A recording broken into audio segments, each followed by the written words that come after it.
الحمد لله نحمده ونستعينه ونستغفره ونؤمن به ونتوكل عليه ونعوذ بالله من شرور أنفسنا ومن سيئات أعمالنا من يهده الله فلا مضل له ومن يضلله فلا هادي له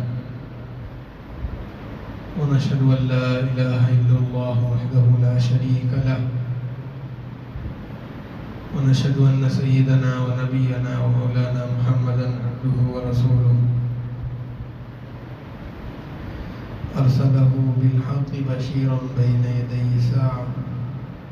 اللهم صل على سيدنا مولانا محمد بارك وسلم كما تحب ربنا وترضى عدد ما تحب ربنا وترضى قال الله سبحانه وتعالى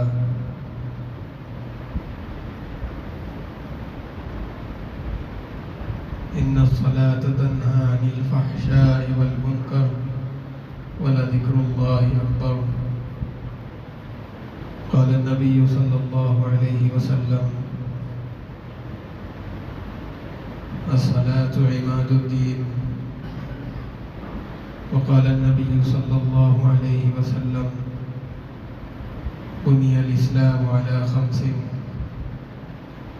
شهادة أن لا إله إلا الله وإقام الصلاة وإيتاء الزكاة والحج وصوم رمضان أو كما قال عليه الصلاة والسلام.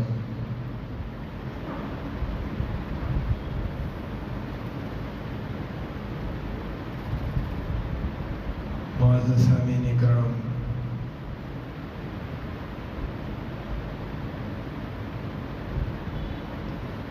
رجب کی اس رات میں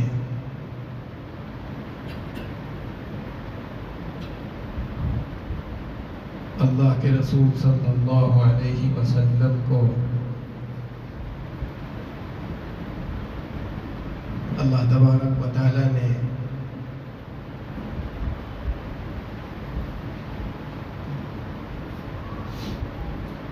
اپنے پاس اپنے خاص دیدار کے لیے اور اپنی ہم کلامی سے مشرف کرنے کے لیے بلوایا تھا.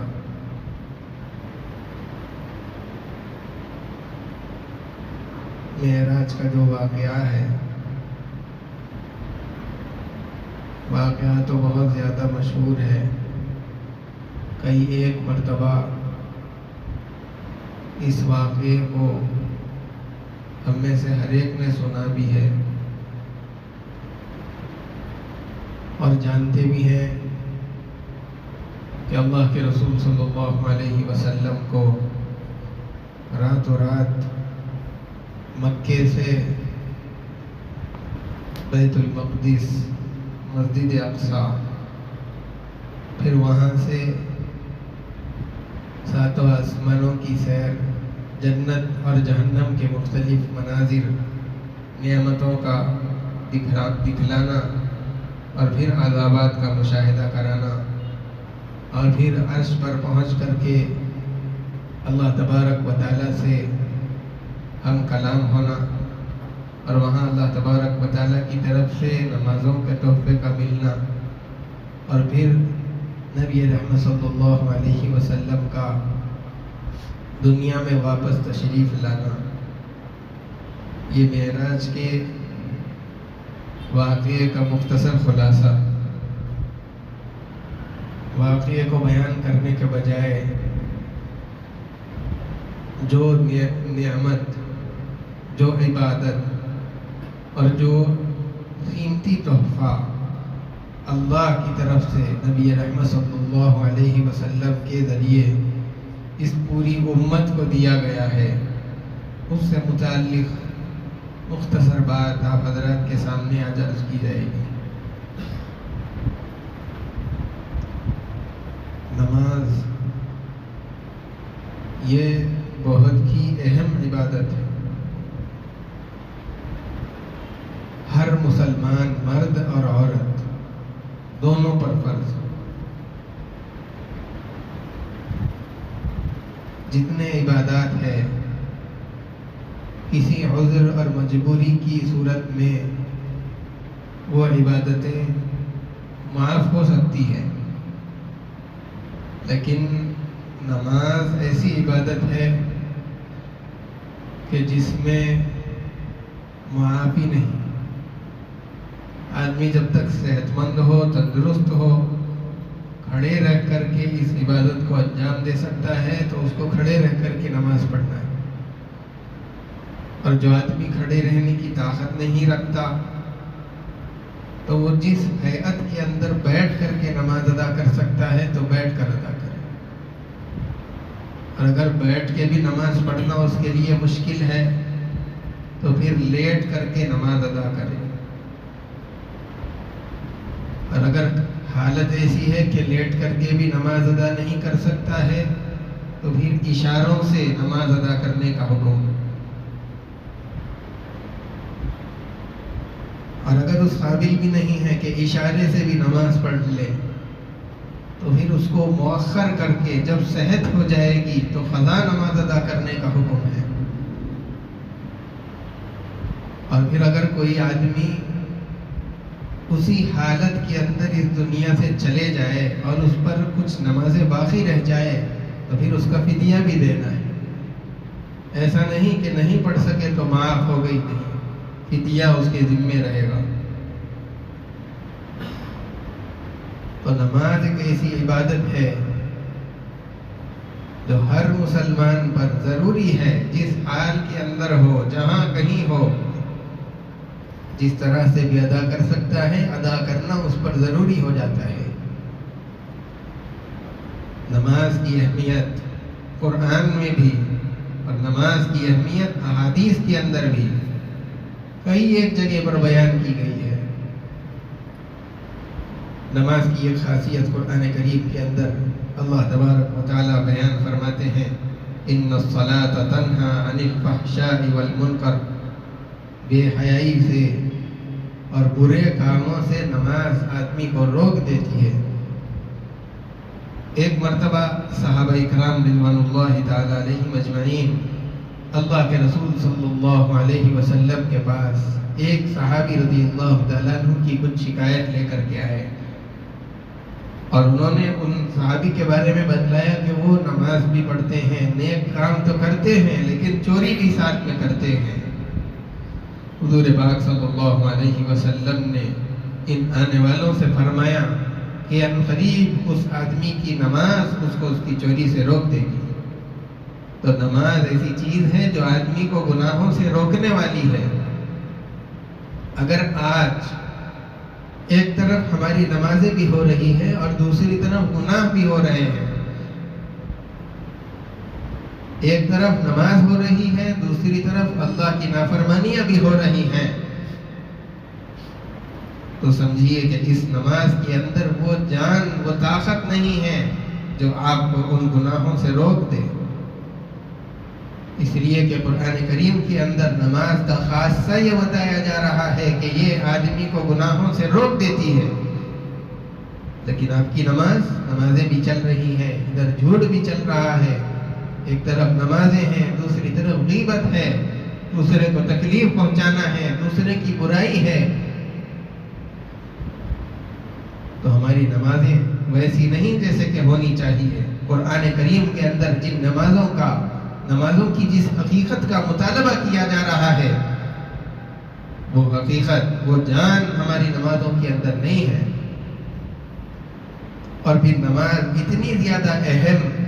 اللہ کے رسول صلی اللہ علیہ وسلم سے کہا جا رہا ہے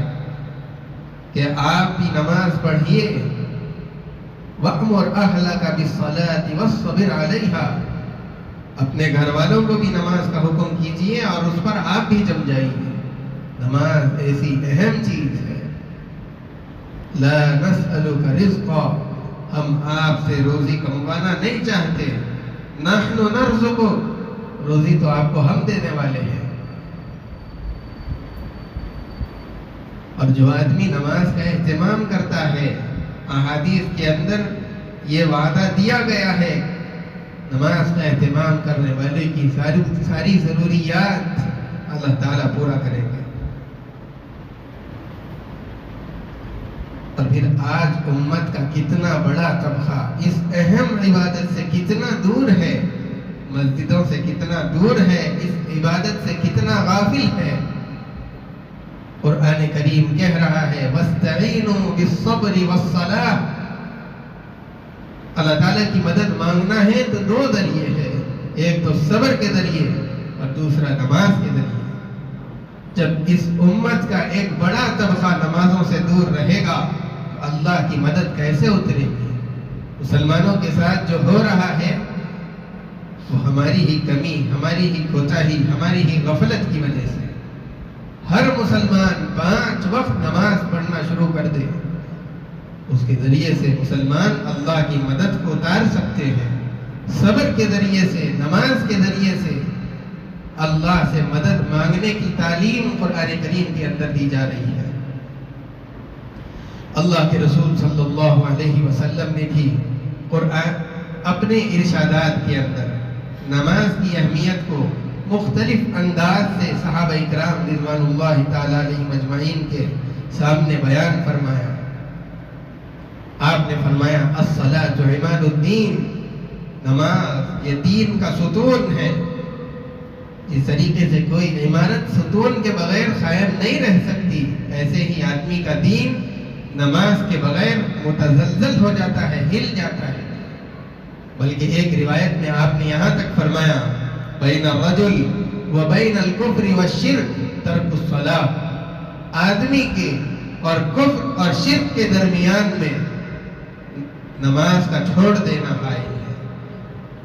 اسی لیے بہت سارے صحابہ اکرام رضوان اللہ تعالی علیہم اجمعین کا یہ مذہب تھا کہ جو آدمی نماز چھوڑ دیتا ہے وہ کافر ہو جاتا ہے۔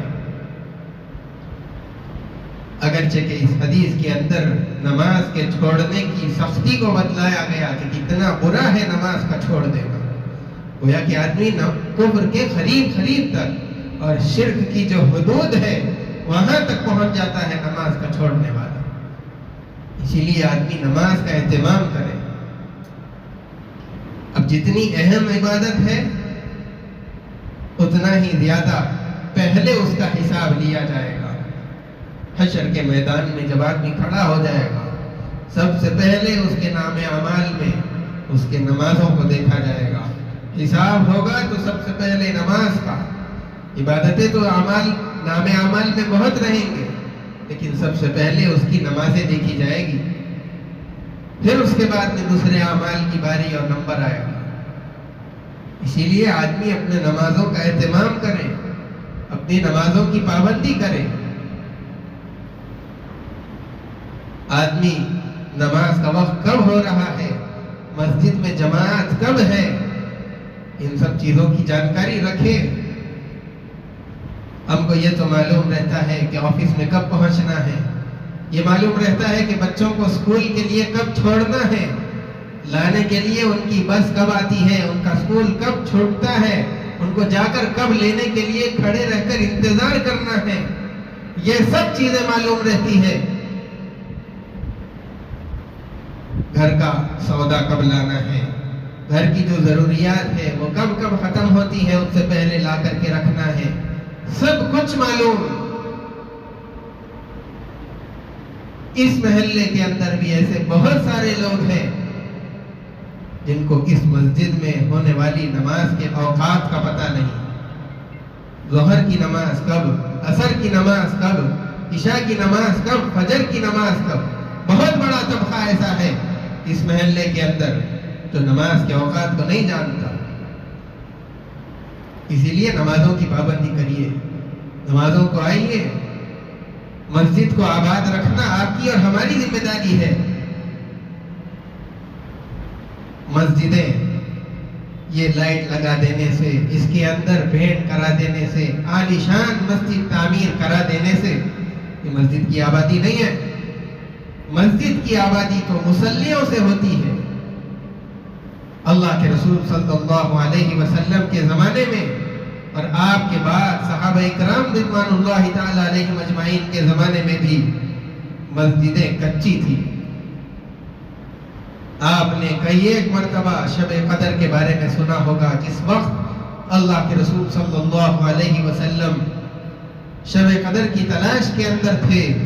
تو اشارتاً آپ کو یہ بتایا گیا تھا کہ اس دن مسجد کے اندر بارش ہوگی اور کیچڑ رہے گا۔ جس وقت حضور نے سجدہ کیا تو کیچڑ یہاں ماتھے پر لگ گیا تھا، گویا کہ پانی چھت کے اندر سے ٹپک رہا تھا۔ مسجدیں ایسی کچی رہتی تھی، لیکن اس میں آنے والے مصلی بڑے پکے رہتے تھے،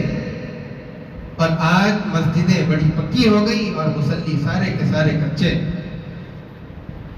نماز کے لیے آنے والے اور نہیں آنے والے، جو آنے والے ہیں ان کی نماز بھی ایسی کہ نماز میں آ کر کھڑے ہوتے ہیں تو دھیان کہیں اور، ذہن کہیں دوسری جگہ، سوچ کسی دوسری چیز کے اندر چل رہی ہے، اور نماز کے اندر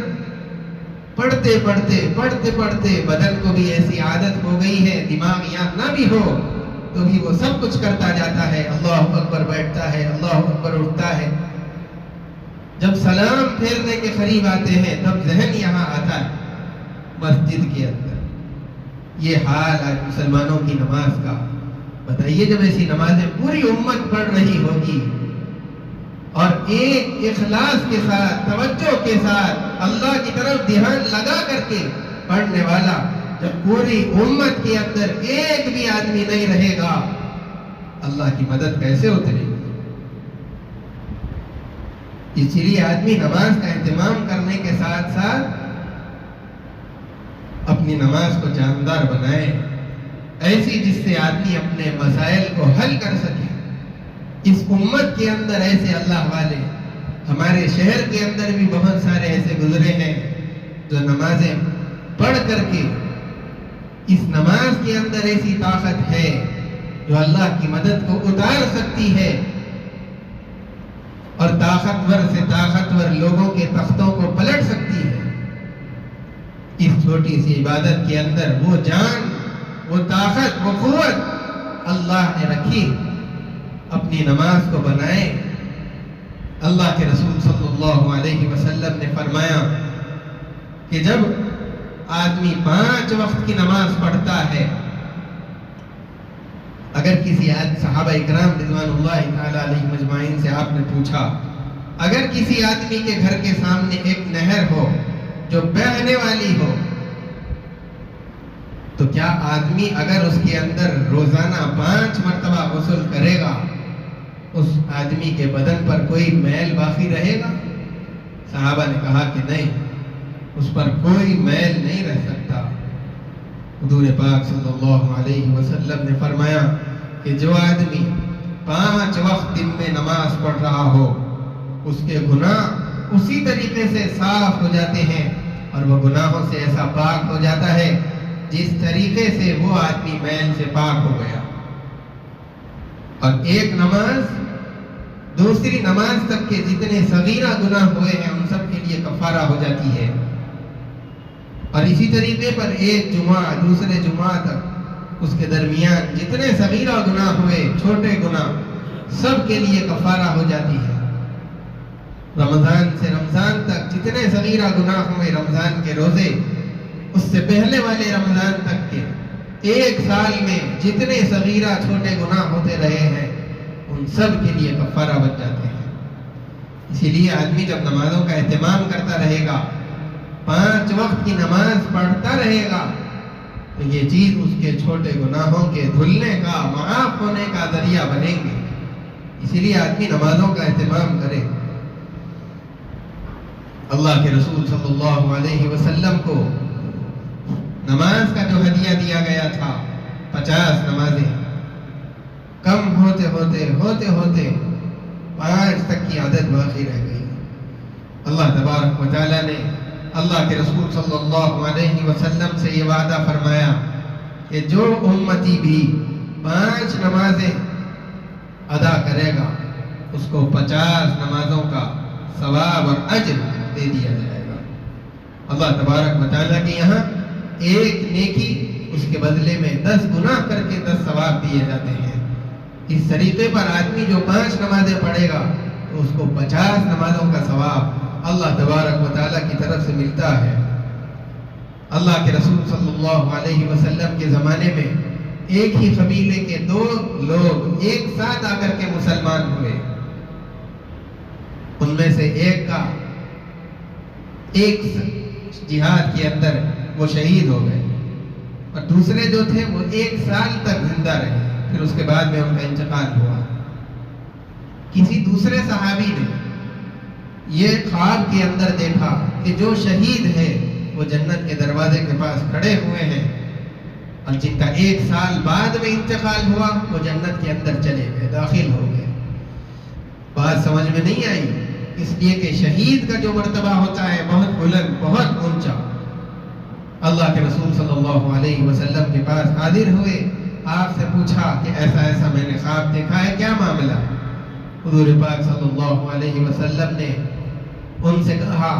کہ یہ جن کا بعد میں انتقال ہوا، کیا انہوں نے 1 سال کی نمازیں نہیں پڑھی؟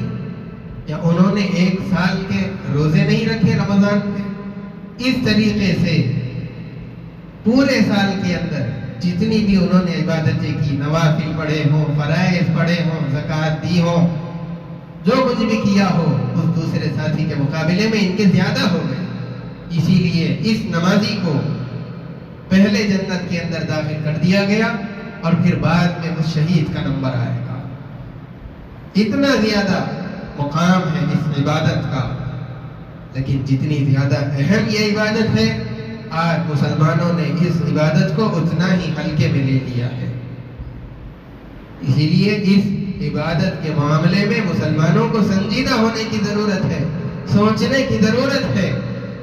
کہ میری زندگی کس رخ پر چلنا چاہیے تھا اور میں کس راستے پر جا رہا ہوں۔ کیا اس راستے پر چلنے کے بعد میں اس قابل رہوں گا کہ میں اللہ کے سامنے کھڑے ہو جاؤں؟ میں کیا منہ لے کر کے اللہ کے رسول کے سامنے حاضر ہوں گا؟ قیامت کے میدان میں کس منہ کے ساتھ میں حضور کے سامنے، ان کے صحابہ کے سامنے جاؤں گا جنہوں نے گردنیں کٹوائی ہے، خون بہایا ہے، اپنی اولاد کی پرواہ نہیں، گھر کی کوئی فکر نہیں، بس ایک ہی دھن سوار کہ یہ دین ہر بندے تک اللہ کے کس طریقے سے پہنچے۔ جنہوں نے اتنا سب کچھ کیا، ہم اس دین کے بارے میں، دین تو چھوڑیے، اس دین کی اس اہم عبادت کے بارے میں کتنی فکر کر رہے ہیں کہ میری وقت پر 5 نمازیں ہو جائے۔ امت کے اندر ایک بہت ہی کم طبقہ ہے جو اس کے بارے میں سوچ رہا ہے، جو اس اہم عبادت کی پابندی کر رہا ہے اور فکر کر رہا ہے اس عبادت کی ادا کرنے کی۔ ہر ایک کو اس بارے میں سوچنا چاہیے۔ اللہ کے رسول صلی اللہ علیہ وسلم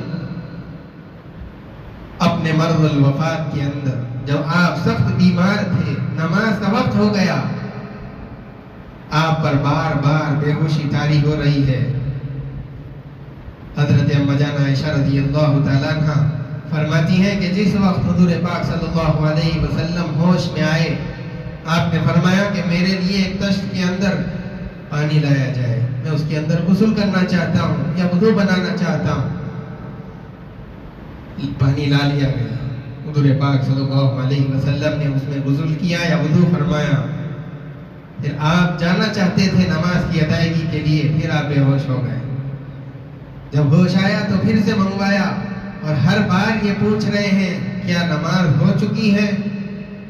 حضرت اما جان عائشہ رضی اللہ تعالیٰ عنہ ہر بار یہ کہتی ہیں کہ نہیں، لوگ نماز ادا نہیں کیے ہیں، وہ آپ کے آنے کے انتظار میں بیٹھے ہوئے ہیں۔ 3 مرتبہ اسی طریقے سے ہوتا چلا گیا۔ اللہ کے رسول صلی اللہ علیہ وسلم نے یہ کہلوا بھیجا کہ جا کر ابو بکر سے کہہ دو رضی اللہ عنہ کہ وہ مصلیوں کو نماز پڑھا دے۔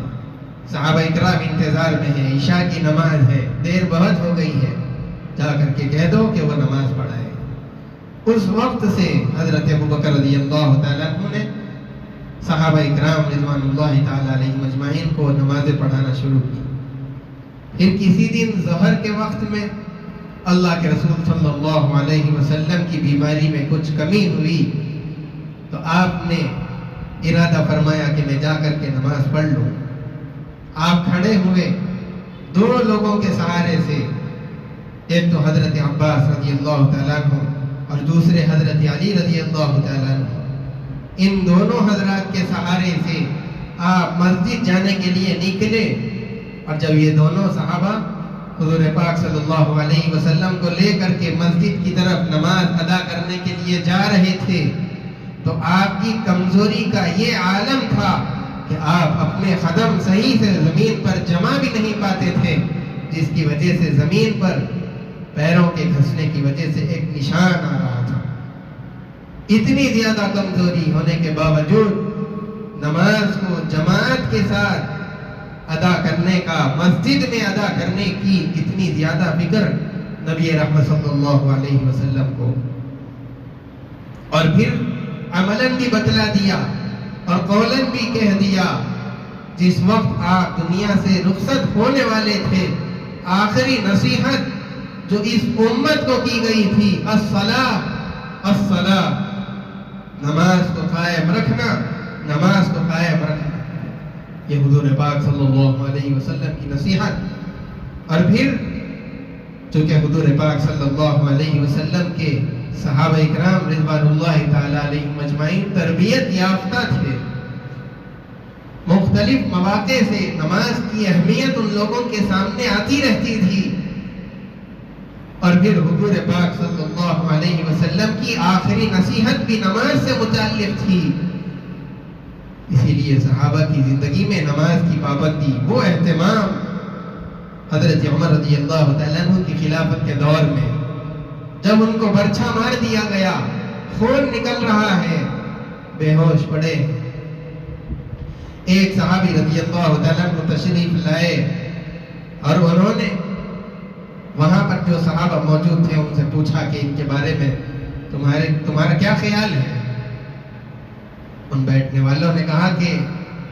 آپ کو جو مناسب سمجھے، آپ کو جو اچھا لگے۔ انہوں نے کہا کہ ٹھیک ہے، امیر المومنین کو نماز کے ذریعے سے جگاتے ہیں، بے ہوش پڑے ہیں۔ آواز دے کر کے انہوں نے حضرت عمر رضی اللہ تعالیٰ عنہ سے کہا کہ امیر المومنین نماز کا وقت ہو گیا ہے۔ حضرت عمر رضی اللہ تعالیٰ عنہ بے ہوشی سے فوراً ہوش میں آ جاتے ہیں اور یہ کہنے لگے کہ ہاں، اسلام کے اندر اس کا کوئی حصہ نہیں جو نماز ادا نہ کرے۔ تو ایسی فکر ان کی طبیعتوں میں، اس کے بارے میں اتنے زیادہ متفکر، اتنا زیادہ اہتمام، ہوش نہ بھی ہو تو بھی نماز کا نام سنتے ہی ہوش آ رہا ہے اور اس کی ادائیگی کی فکر ہو رہی ہے۔ اور اس منظر کو دیکھنے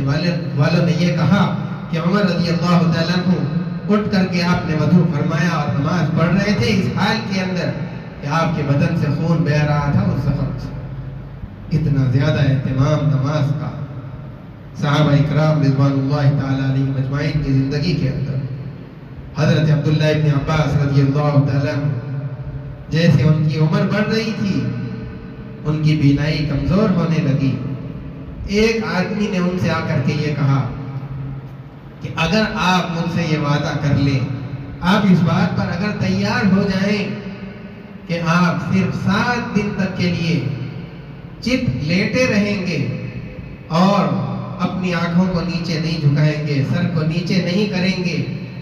اور اسی حالت کے اندر 7 دن گزار دیں گے تو آپ کی بینائی صحیح ہو سکتی ہے اور میں اس کا علاج کرنے کے لیے تیار ہوں، لیکن آپ اس کے لیے تیار ہو جائیے۔ سب سے پہلے انہوں نے حضرت اما جان عائشہ رضی اللہ تعالیٰ عنہ کے پاس، حضرت ابو ہریرہ رضی اللہ تعالیٰ عنہ کے پاس میں، اور دیگر اس زمانے کے جو بڑے صحابہ موجود تھے ان کے پاس میں آدمی بھیج کر کے معلوم کروایا۔ ہر ایک صحابی کے پاس سے، یہاں تک کہ اما جان کے پاس سے بھی یہی جواب ملا کہ اگر ان 7 دنوں میں تمہارا انتقال ہو جائے تو جو نمازیں تمہاری چھوٹ گئی اس کا تم کیا کرو گے؟ ان کو بھی نماز کی فکر تھی، اسی لیے انہوں نے علاج کرانے سے منع کر دیا اور کہا کہ میں اس بینائی کی کمزوری کے ساتھ رہ سکتا ہوں، لیکن نماز چھوڑنا میرے لیے گوارا نہیں ہے۔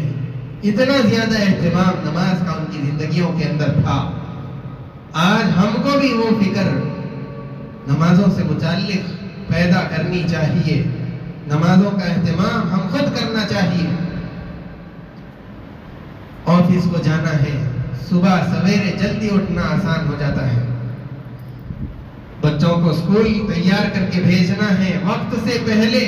میں نے ایک جگہ معلوم کیا فجر سے پہلے اٹھا کر کے تیار کر رہے ہیں، کیونکہ ان کو لینے کے لیے گاڑی فجر کے وقت میں آ جاتی ہے، لیکن اس تیاری کے دوران میں اتنا وقت نہیں مل رہا ہے کہ فجر کی 2 رکعت بچوں سے پڑھوا لے۔ اسکول کی تو فکر ہے، لیکن نماز وقت بھی ہے، سب کچھ ہے، لیکن اس مصروفیت میں سے آدمی اپنے بچوں کی شروع ہی سے تربیت کرے، نماز کی اہمیت بچوں کے ذہن کے اندر گھول کر کے ڈال دے۔ نماز کے بغیر ہم مسلمان نہیں۔ مسلمان وہ جو نماز ادا کرنے والا ہو۔ یہ باتیں بچپن ہی سے بچوں کو تربیت کرنے کی چیز ہے، لیکن افسوس گھروں کے اندر ہر طرح کے چرچے ہوتے ہیں، ہر طرح کی باتیں ہوتی ہیں، ہر طرح کے مذاکرے ہوتے ہیں، لیکن ان بچوں کو چھوٹے چھوٹے دین کی بات بتاتے ہوئے ماں بھی شرماتی ہے، باپ بھی شرماتا ہے۔ کوئی ان بچوں کو دین کی بات بتانے والا نہیں ہے۔ اب بتاؤ، یہ بچے دنیاوی باتیں سنتے سنتے بڑے ہوں گے تو ان کے ذہنوں کے اندر دین کی اہمیت اور دین پر چلنے کا شوق اور دین کا جذبہ کہاں سے آئے گا؟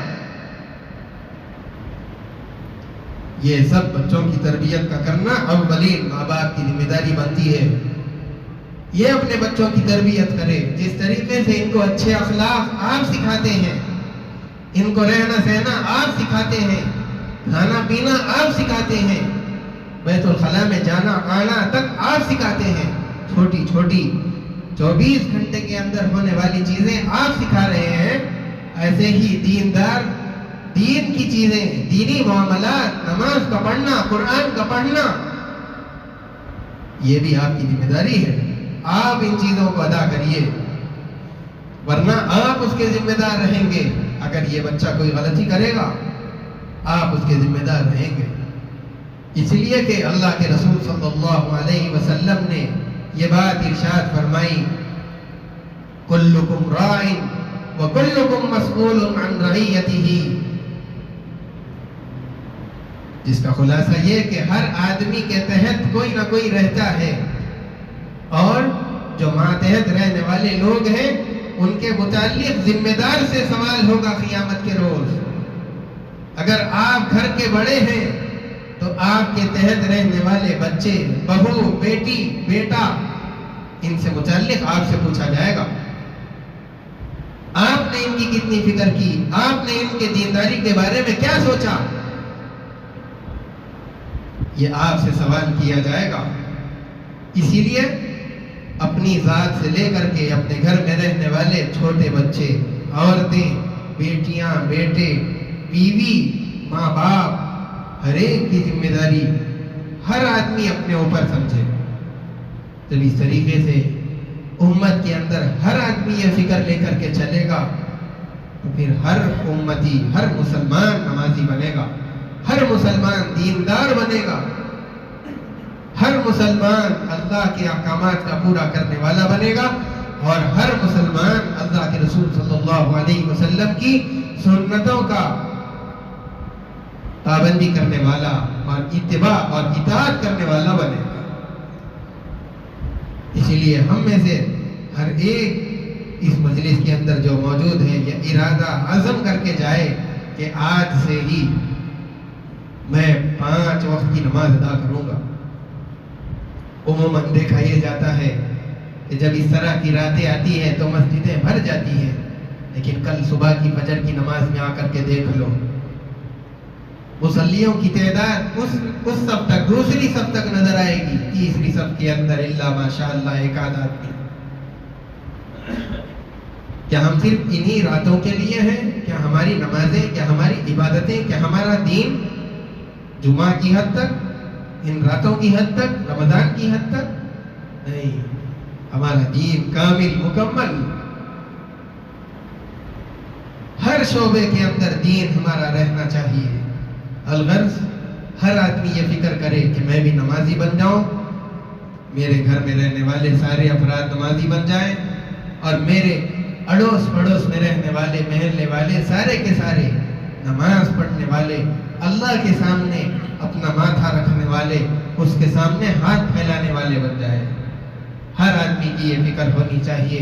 اللہ تبارک و تعالی ہم تمام کو 5 وقت کی نماز اہتمام کے ساتھ میں پڑھنے کی توفیق عطا فرمائے۔ اللہ تعالی ہمارے جمع ہونے کو قبول فرمائے، جو کہا گیا سنا گیا اس کو قبول فرمائے، اور جو کہا گیا اس سے کہنے والے کو بھی عمل کرنے کی اور سننے والوں کو بھی عمل کرنے کی توفیق عطا فرمائے۔ اب درود شریف پڑھ لیجئے، انشاءاللہ دعا کریں۔ الحمدللہ رب العالمین، اللہم صلی علی محمد وعلی آل محمد وبارک وسلم۔ یا ارحم الراحمین، یا ذا القوة المتین، یا راحم المساکین، یا ارحم الراحمین، الیک ربی فذللنا، وفی اعین الناس فعذبنا، ومن سیئ الاخلاق فجنبنا، وعلى صالح الاعمال فقومنا، وعلى الصراط المستقيم فثبتنا، وعلى الأعداء أعدائك أعداء الإسلام فانصرنا، اللهم انصر الإسلام والمسلمين، اللهم أعز الشرك والمشركين يا ذا الجلال والإكرام، اللهم صل على محمد وعلى آل محمد بارك وسلم، اللهم صل على محمد النبي الأمي وعلى آله وسلم تسليما، اللهم صل على محمد بعدد من صلى وصام، وسلم على محمد بعدد من قعد وقام، اللهم صل على محمد وعلى آل محمد كما صليت على إبراهيم وعلى آل إبراهيم إنك حميد مجيد، اللهم بارك على محمد وعلى آل محمد كما باركت على إبراهيم وعلى آل إبراهيم إنك حميد مجيد، اللهم اغفر لنا يا أرحم الراحمين، اللهم اغفر لنا ذنوبنا يا رب العالمین۔ اے اللہ ہمارے گناہوں کو معاف فرما، اے اللہ خطاؤں کو درگزر فرما،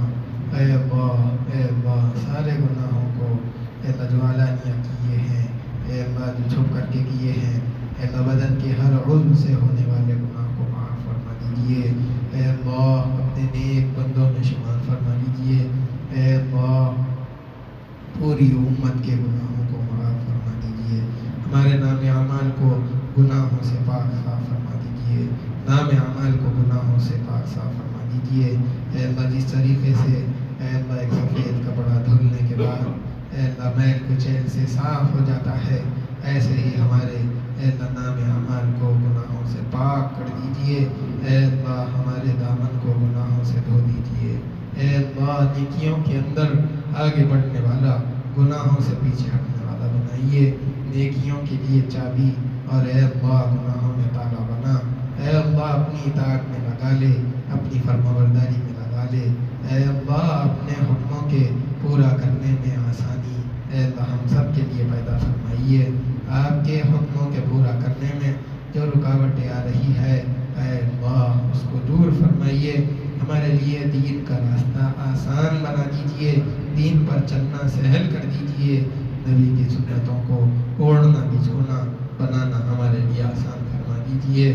اے اللہ جتنی عبادتیں جو کچھ دینی خدمات ہم سب سے ہو رہی ہیں اے اللہ ان سب کو قبول فرما دیجئے، اے اللہ ہماری عبادتوں میں اخلاص پیدا فرما، اخلاص پیدا فرما، اے اللہ ہماری خدمات میں اخلاص پیدا فرما، اے اللہ ان سب کو قبولیت سے نواز دیجئے، اے اللہ ہم سب پر کرم فرما، رحم فرما، عافیت کا معاملہ ہمارے ساتھ فرمائیے،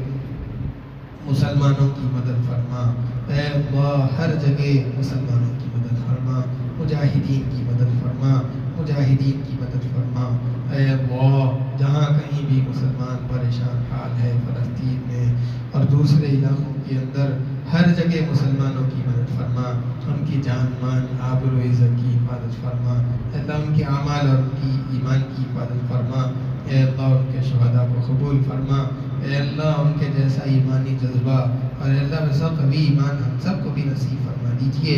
آپ کا خاص تعلق نصیب فرما،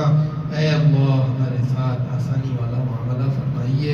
اے اللہ ہم کو اپنا مقرب اور پسندیدہ بنا لیجیے، اے اللہ آپ کی بارگاہ میں اے اللہ ہم کو بھی قبولیت سے نواز دیجیے، آپ کا قرب نصیب فرما، اے اللہ نبی کا محبوب اور پسندیدہ امتی بنا لے، اے اللہ ہم سب سے درگزر فرمائیے،